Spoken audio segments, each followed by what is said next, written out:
Imagine finding out that the doctor who diagnosed you with, like, a completely life-altering medical condition didn't actually make a mistake. Right, like it wasn't just a lab error. Exactly. Imagine finding out he was actually paid off by your own family. Oh, it's just chilling. It is. Imagine learning that the people who raised you literally bribed a medical professional to fabricate your test results, like effectively rewriting your biological reality. Just to completely shatter your self-esteem. Yeah, to isolate you from society and get this, force you into an arranged marriage with an ex-convict. It's so dark. It's not just medical malpractice at that point. No, not at all.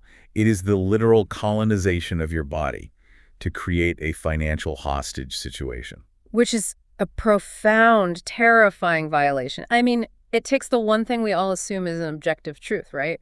Our own physical health. Yeah, the stuff decreed by the institutions we trust. Exactly, and it weaponizes that to create an inescapable psychological prison. Well, welcome to the deep dive. The story we are unpacking with you today revolves around a protagonist named Kin Nuon and her very mysterious counterpart, Lu Zhen.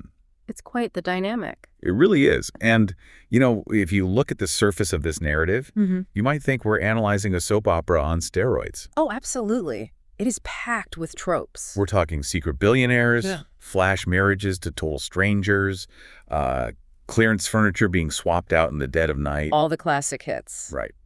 But our mission today isn't just to recap these wild events. We are taking this specific, intense script and putting it under the microscope. Because there is so much beneath the melodrama. There really is. It's a razor-sharp commentary on class warfare, the desperate need for financial independence, and ultimately, like we said, the fight for bodily autonomy. I'm very much looking forward to unpacking this with you because, when you strip away the extreme wealth and the sort of cartoonish villains, the emotional core taps into very universal anxieties. Like what specifically? Well, like the fear of being trapped in your own home, the desire to be loved for your character rather than just your utility, and just that quiet, simmering rage at systemic injustice. Yeah, that makes a lot of sense. We consume these highly dramatic stories because they act as pressure valves, for the very real economic and social pressures we all face. I completely agree. So I want to dive straight into the inciting incident because it sets up the stakes brilliantly. Let's do it. Okay, so it starts with what I can only really describe as a domestic hostage negotiation. That's a great way to frame it. We have our protagonist, Kin Nuon. She is 21 years old, a college senior. Just a kid, really. Right. In a normal world, she'd be agonizing over, entry-level job interviews or final exams. But instead, she is cornered. Completely cornered by her abusive stepfather, this man named Lam Keen Thon.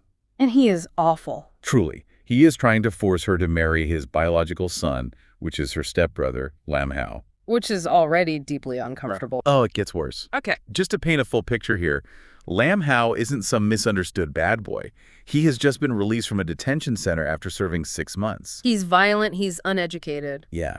And the stepfather's motivation for this forced union is entirely, unashamedly transactional. It's a purely economic calculation. And it revolves around the concept of a bride price.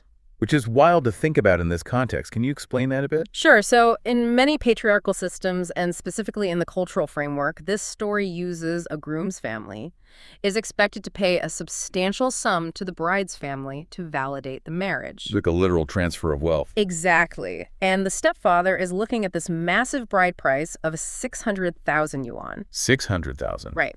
So if his son marries a woman outside the family, the stepfather loses that 600,000. It leaves his bank account entirely. But if he forces his son to marry his stepdaughter, then the money effectively just moves from his left pocket to his right pocket. The wealth stays within his household. that is just, it's so incredibly cynical.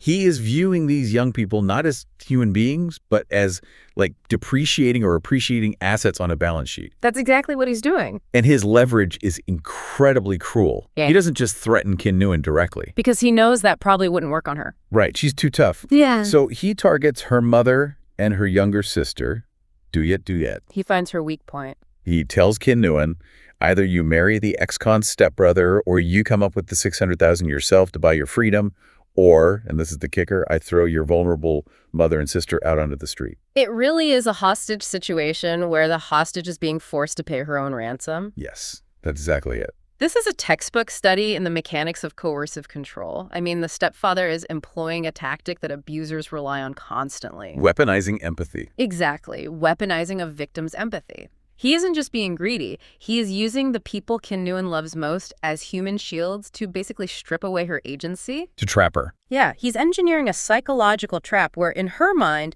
choosing her own freedom means dooming her family. Wow. That is how you paralyze someone. You make self-preservation feel like a moral failure. That is so heavy. But her reaction to this paralysis is where I want to offer a theory for you. Okay, let's hear it. So, to escape this trap, Kim Nguyen enters a flash marriage with a total stranger she meets through a matchmaker. This guy named Lu Zhen. A very dramatic pivot. Right. Now, on the surface, jumping into a legally binding marriage with a man you literally met yesterday seems like madness. It sounds like a terrible idea. It feels like jumping out of an airplane and just like hoping the stranger next to you remembered to pack a parachute. Yes. But I don't think she's doing this out of romantic desperation or panic. I actually think she is exploiting a legal loophole. Oh, interesting. Go on. I think she is using a patriarchal institution marriage to escape a patriarchal abuser. I think your theory is exactly right, and it points to a very crucial aspect of the sociology at play here. We have to look at the legal framework of household registries. In these types of systems, a woman's legal identity, her physical address, and often her economic rights are inextricably tied to the head of her household. Which, in this case, is the abusive stepfather. Exactly. Yeah. She cannot simply walk away. The state effectively recognizes him as her guardian or legal anchor. Right, so she's legally stuck. But by entering into a legal marriage with a stranger, she is initiating a bureaucratic transfer of power. She legally removes herself from the stepfather's household registry and attaches herself to the new husband's. Oh, wow. So she totally neutralizes the stepfather's primary threat. Yep. His physical and legal control over her living situation is just gone. Precisely. The flash marriage isn't some romantic leap of faith. It is a calculated strategic maneuver to create legal distance. She is choosing the unknown variables of a stranger over the guaranteed violence of her current household. It's survival. And while she secures that legal distance, she still has to solve the financial equation, right? Because the $600,000 ransom is still hanging over her. Exactly. She still owes the $600,000 to secure her mother and sister's safety. And the sources we have go into painstaking detail about her hustle. And honestly, it's exhausting just to read. She is working nonstop. She's grinding through an English tutoring gig. She's working as an event hostess at these sketchy banquets, doing late-night translation work. And waitressing at a French restaurant for, what, $150 an hour? Yeah, exactly, $150 an hour. And she is buying clearance furniture for 3,000 yuan just to have a place to sleep. Yep. It's pure, unadulterated survival mode. Well, the narrative really emphasizes this grueling labor to establish her moral framework. What do you mean by that? I mean, she is not a passive damsel waiting for a savior. She is actively fighting to buy her family's freedom through sheer back-breaking work. Right, she's saving herself. Exactly. And this fierce independence is vital because it sets the stage for the massive ideological clash that is about to happen with her new husband. Oh man, does it ever. Which brings us to the defining curveball of the story. The big secret. Yeah. Kim Nguyen thinks she's executed this pragmatic, clear-eyed plan.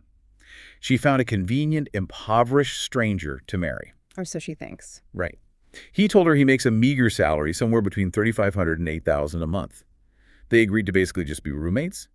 But she actually stepped onto a massive landmine. A very wealthy landmine. Because poor husband Lu Zhen is actually a 28-year-old billionaire. He is the CEO of the massive Lu Corporation. We are officially entering what you could call the architecture of deception. It is a massive, coordinated deception. Yeah. I mean, he is hiding his identity because his wealthy grandmother's pressuring him to marry, and he claims he wants to avoid gold diggers. So he decides to cosplay as a low-level wage earner. Yeah. And he goes a step further. To ensure she won't expect any physical intimacy or a traditional marital bond, he claims to have a, quote, hidden illness. Which in this context strongly implies impotence or infertility. Right. So he establishes these rigid boundaries built entirely on a foundation of lies. This specific trope, the undercover boss or the prince and the pauper, is incredibly enduring in popular media. Why do you think that is? We have to ask why we keep coming back to it, right? Yeah. And the answer is that it reflects a very deep, pervasive societal anxiety about wealth, trust, and authentic connection. Like, can someone just love you for you? Exactly.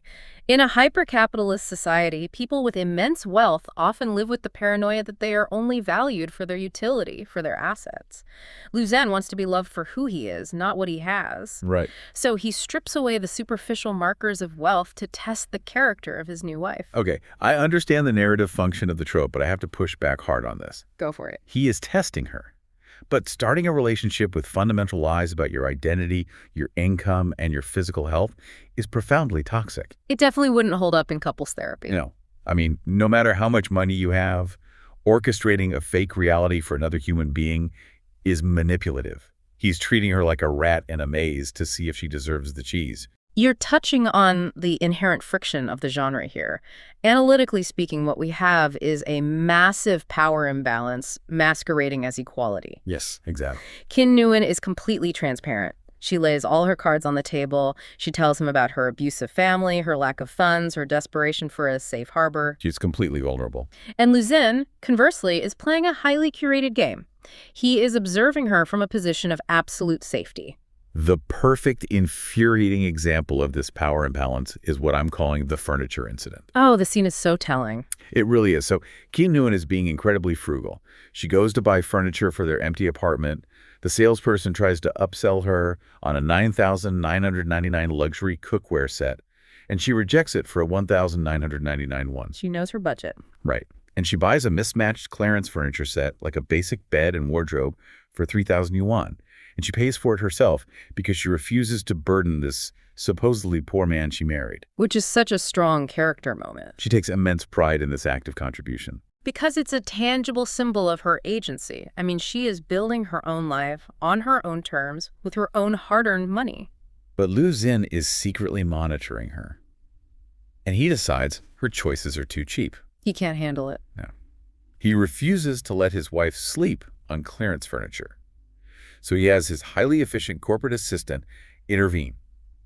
They literally intercept the delivery truck. Just casually intercepting a truck in the middle of the day. Yeah, and they swap out her hard-earned budget furniture with high-end, solid wood luxury pieces. Unbelievable. And when she asks why the furniture looks different, they just lie. They tell her the delivery team accidentally broke the cheap stuff, and this is the replacement.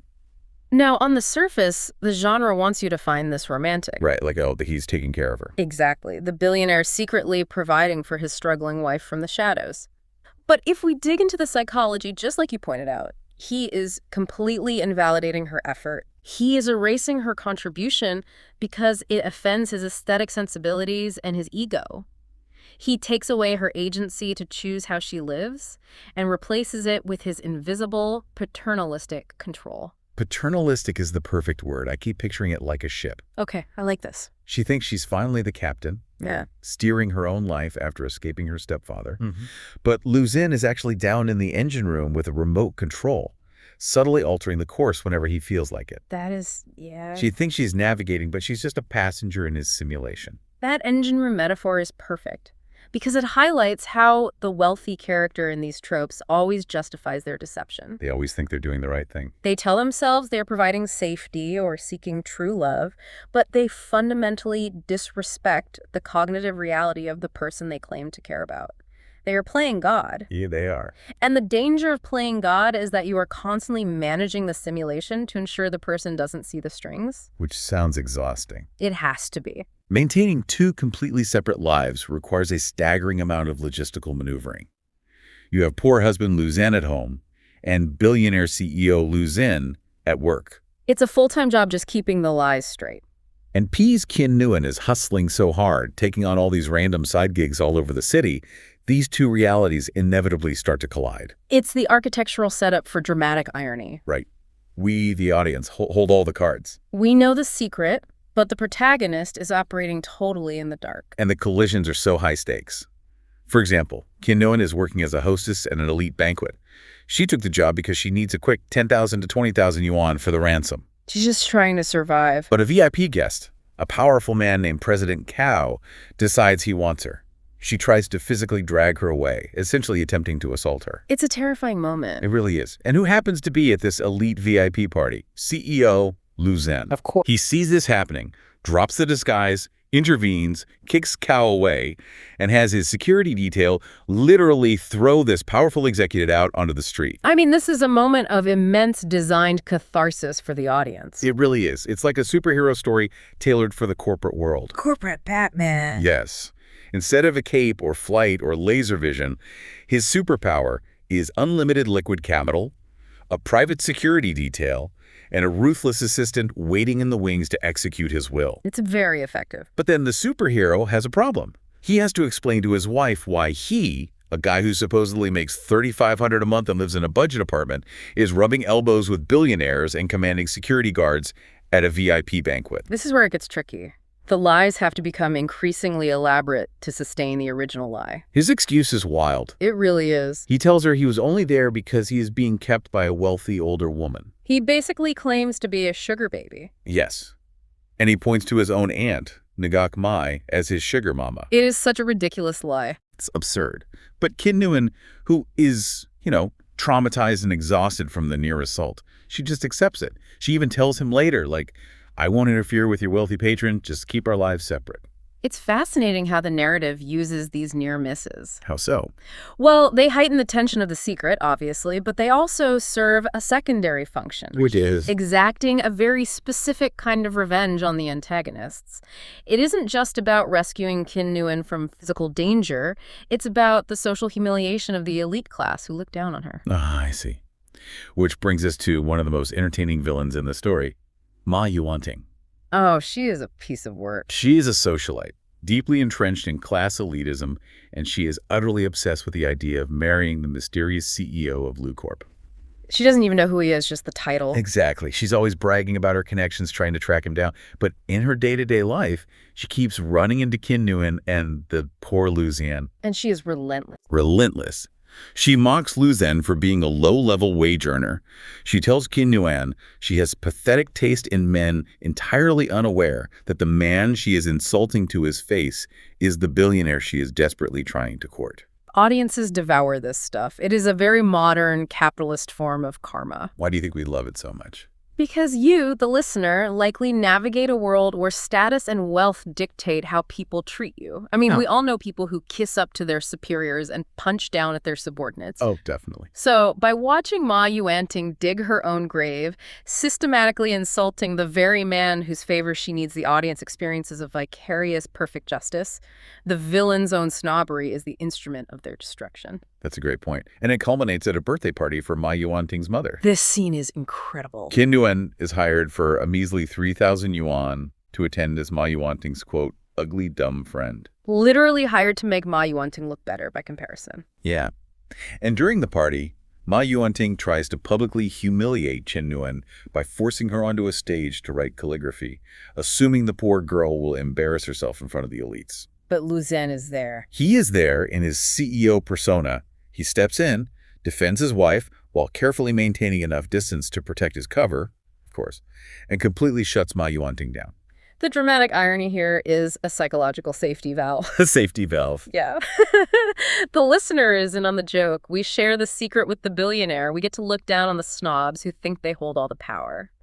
In a rigid class system where everyday people often feel powerless against the wealthy, this trope provides a fantasy where true power is disguised as the common man. That makes a lot of sense. But while the high society villains are busy destroying their own reputations at banquets, the story forces us to transition back to the visceral, immediate threat. Back to the family. Right. Because the toxic family, the stepfather and the stepbrother, they aren't deterred by social faux pas.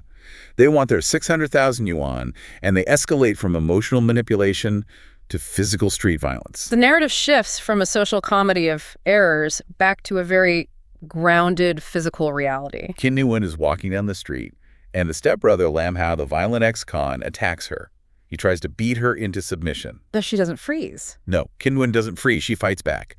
And she fights back effectively. She severely injures him, actually dislocating his finger and sending him to the hospital. This is such a crucial beat for her character development. It really is. When pushed to the absolute brink, she refuses to be a victim. She fights for her bodily autonomy. But the stepfather instantly weaponizes her self-defense. Of course he does. He goes to the police, refuses to let her out on bail, and initiates a blatant extortion scheme. He basically tells her, pay the 600,000 yuan bride price, and I'll drop the assault charges. Refuse, and my son will testify you tried to murder him, and you will go to prison. This is where the story mirrors a chilling, real-world reality. How so? Abusers frequently weaponize the legal system against their victims. It's a phenomenon known as litigation abuse. Litigation abuse. Yeah. They use the threat of lawsuits, false charges, or drawn-out custody battles to drain the victim's financial resources and force compliance. The stepfather knows Kim No-eun is terrified of getting a criminal record, which would destroy her future.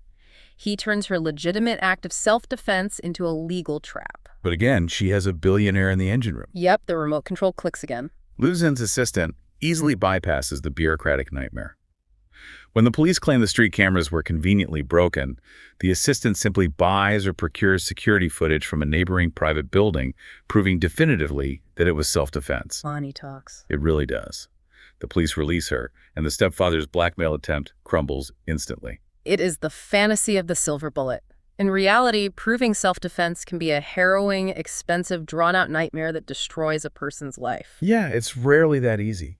Exactly. Here, immense wealth and power slice through the corrupt bureaucracy to deliver instant, undeniable justice. And while the stepfather's plot is crumbling, there is this incredible, intertwined subplot happening with a character named Liu Wen. Oh, this guy. Liu Wen is a low-level assistant at Liu Corporation, but in his personal life, he is dating the stepsister, the stepfather's actual daughter. And he is running a massive con. A huge con. He is pretending to be a highly powerful executive, claiming to be a close relative of the CEO, to gain favor with the stepfather's family. He's promising them luxury houses, bringing them gifts, acting like royalty. He is the dark mirror to our protagonist's husband. Exactly. And it's even worse, because Liu Wen is actually already married to a wealthy woman. He is completely scamming the stepfamily. He's a fraud on every level. He's leading the stepsister on, she gets pregnant, and he's promising her this grand life as a CEO's wife, all while being a total fraud. And then the confrontation happens. Yes. When the inevitable confrontation happens at the stepfather's house, Liu Wen is arrogantly demanding that Liu Zhen, who he assumes is just a poor loser, bow down to him. He has no idea who he's talking to. None. And that is when Liu Zhen drops the hammer. He exposes Liu Wen's marriage, fires him on the spot, and has security drag him away, utterly shattering the stepfamily's illusion of impending wealth. You know, if we look at the structural architecture of this story, it stacks villains like a layer cake. A layer cake of terrible people. Exactly. You have the abusive stepfather, the physically violent stepbrother, the fake rich conman Liu Wen, and the elitist socialite Ma Yumonting. I actually have a theory about this. Having so many different types of bad guys in one story could feel exhausting, but I think each one serves a very specific psychological purpose for the audience. I think you're spot on. They aren't just obstacles, they are avatars for different societal anxieties. Okay, let's break down those avatars. All right, well, the stepfather represents the primal fear of familial entrapment, the terror that the people who are legally and morally supposed to protect you will exploit you instead. Which is terrifying. And the stepbrother. The stepbrother is the avatar for raw physical misogyny and violence. And what about Liu Wen and Ma Yuantin? Well, Liu Wen represents the fear of the con.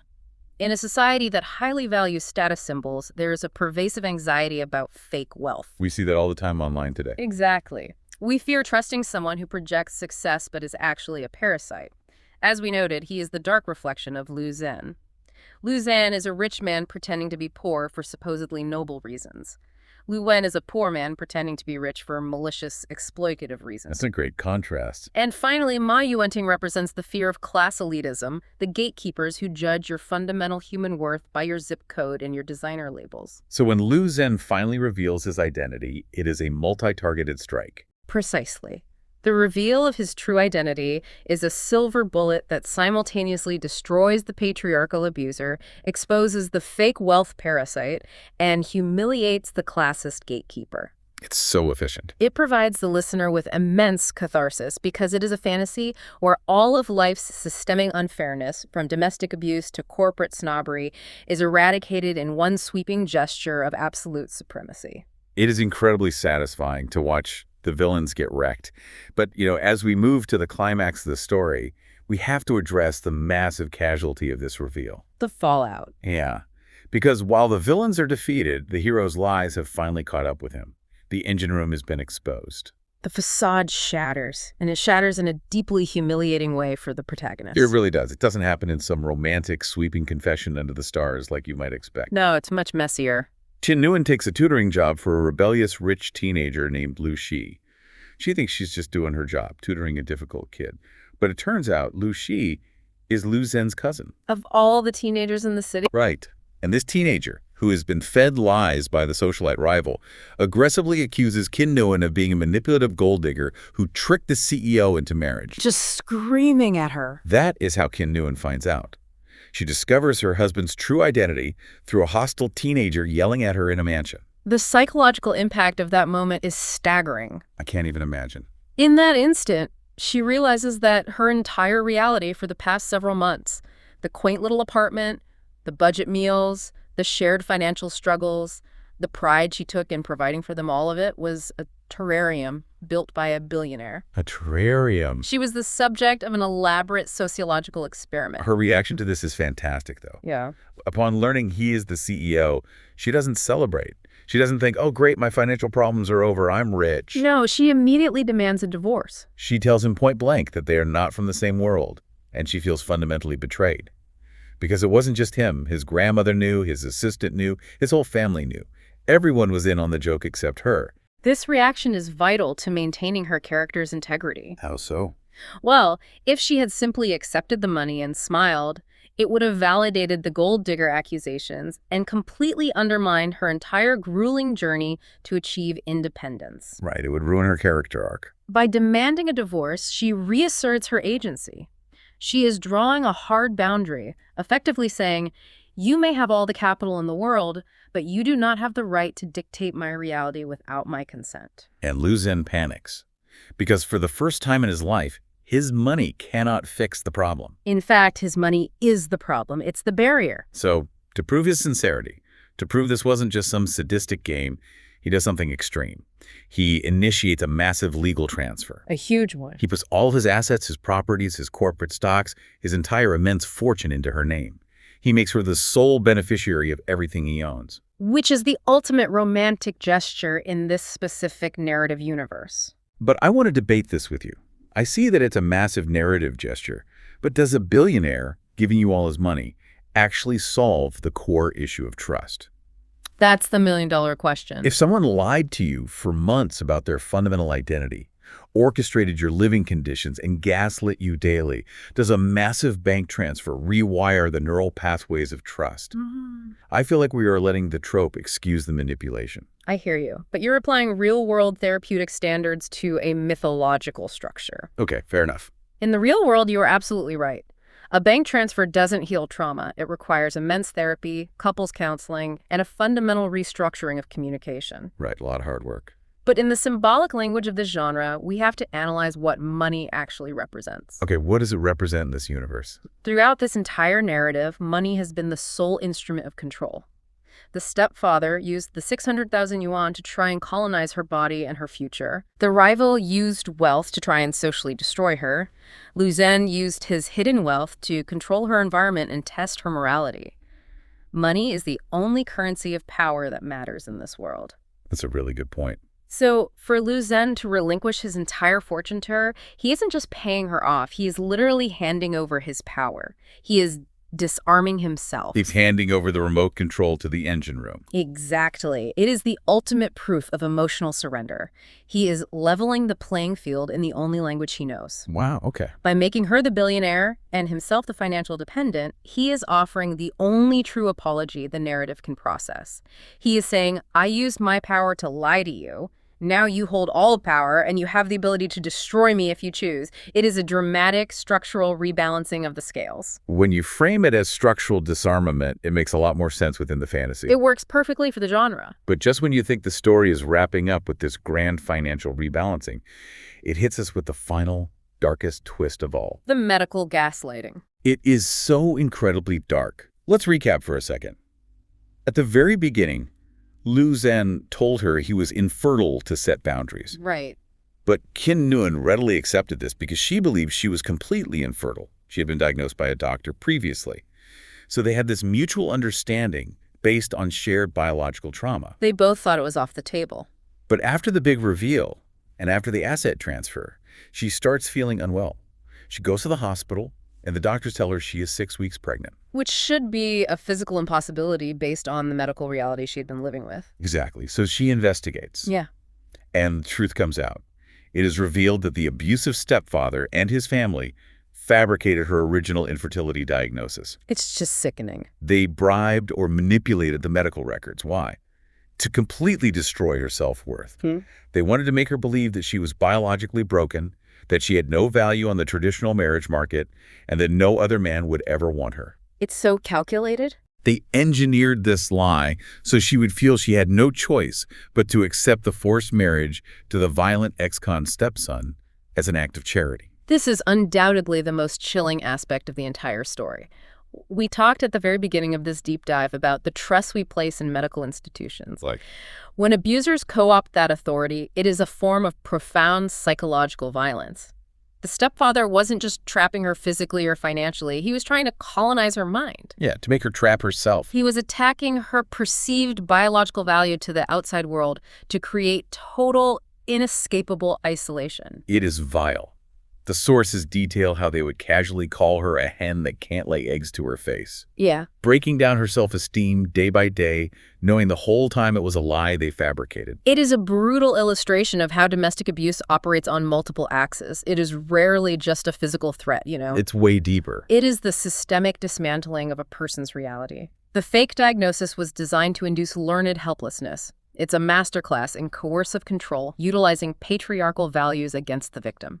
But the truth empowers her. Once that lie is shattered, the final dominoes fall.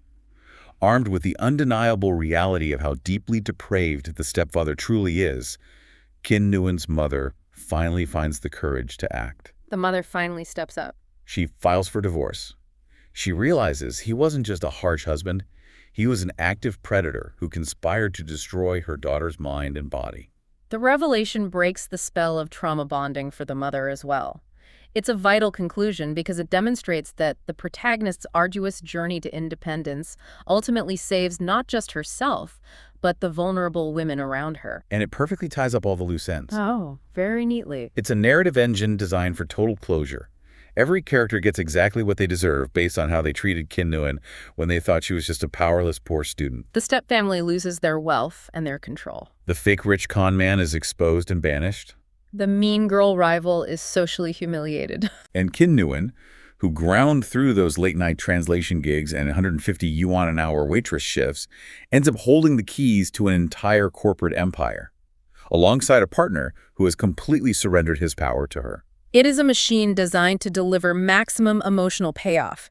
It takes our deepest, most visceral fears of vulnerability and exploitation and transmutes them into a fantasy of absolute security, vindication, and justice. It has been a genuinely wild ride. I mean, from being a financial hostage over a 600,000 yuan bride price, through a maze of secret corporate identities and clearance furniture swapped out in the dead of night, to defeating systemic medical gaslighting, and finally achieving true agency. It really highlights how much of our media consumption is driven by a profound desire to see the power imbalances of the real world spectacularly reversed. Which brings us to our final thought for today. We've spent this time unpacking why these stories of secret billionaires and grand karmic justice are so incredibly addictive. They're very addictive. They offer this clean, absolute resolution that real life rarely provides. But I want to leave you with a lingering question to mull over. Let's hear it. When you consume these extreme rags to riches, secret identity fantasies, where all interpersonal problems are ultimately solved by a sudden influx of billions of dollars and a dramatic public reveal, do you think it makes us more hopeful about justice?